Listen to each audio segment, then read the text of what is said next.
Сәлем салу дәстүрі туралы айтып өтсеңіз дейді. Жалпы екі ұғым бар. Біреуі құлшылық, екіншісі құрмет. Құрмет ол құлшылық болып саналмайды.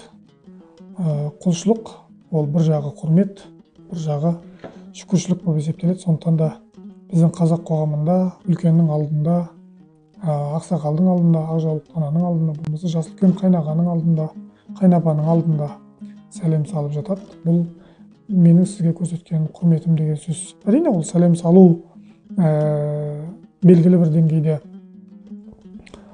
құрметтің бір символы, рәмізі болғанымен, шынайы құрмет бұл жасалған, көрсетілген іс-әрекеттерден көрініс табады. Сондықтан да жалпы сәлем салу енді көп жағдайларда дінмен қайшылыққа түскен кезде иілу, бас ию тек қана Құдайға тән, адамға біз бас имейміз деп жатады.